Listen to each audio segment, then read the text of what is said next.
अ, आपल्या सर्वांना पहिला मी पत्रकार बंधूंना शुभेच्छा देते.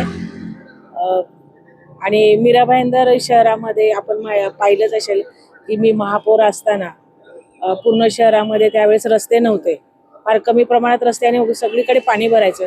त्यावेळेस आम्ही ते पाणी लोकांना सुविधा देण्यासाठी ते पाणी काढून त्यांना राहत देण्यासाठी प्रत्येक ठिकाणी मी अग्निशामक दलाच्या गाडीत बसून गेले. त्यामुळे 20 वर्षापूर्वी लोकांनी मला फार जवळून पाहिले आणि मी त्या वार्डात फिरत असताना मला अनुभव आला की माझे सगळे जुनी मंडळी त्या ठिकाणी भेटले, परिचित लोक भेटले आणि त्यांच्यामध्ये उत्साहाचं वातावरण आहे.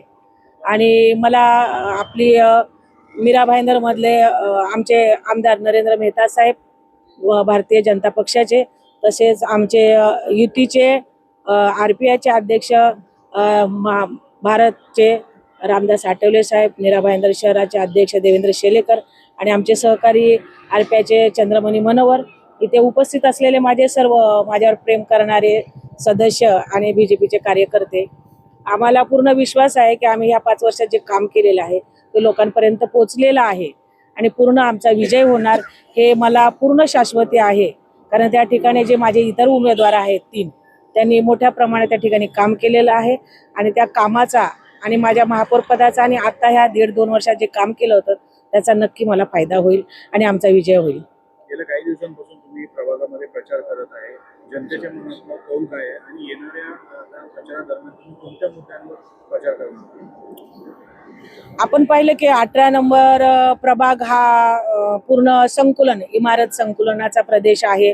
त्या ठिकाणी कारखाने पण बरेचसे आहेत आणि जरी सुशिक्षित विभाग जरी असला तरी त्याही ठिकाणी बऱ्याच समस्या आहेत. रस्त्याची असुविधा आहे, दिवे बत्ते नाही आहेत, तिथे मोठ्या प्रमाणात लेबर वर्क, मजूर वर्ग आहे, अस्वच्छतेचं काही ठिकाणी प्रकार आहे. तर ही कामं जी आहेत नगरसेवक म्हणून आणि एक पदाधिकारी, जसं आपण पाहिलं की आमचे पक्षप्रमुख जे आहेत भारतीय जनता पार्टीचे आमचे अध्यक्ष दिलीप जैन जे आहेत, आमदार नरेंद्र मेहता आणि ह्या ठिकाणी देवेंद्र शेलेकर आणि मणिवरचे, आम्ही ग्राउंड लेवलला पाहिलेलं आहे, काम केलेलं आहे. त्यामुळे ह्या जनतेच्या समस्या, सामान्य समस्या दूर करणं हे प्रथम आमचं कर्तव्य असेल.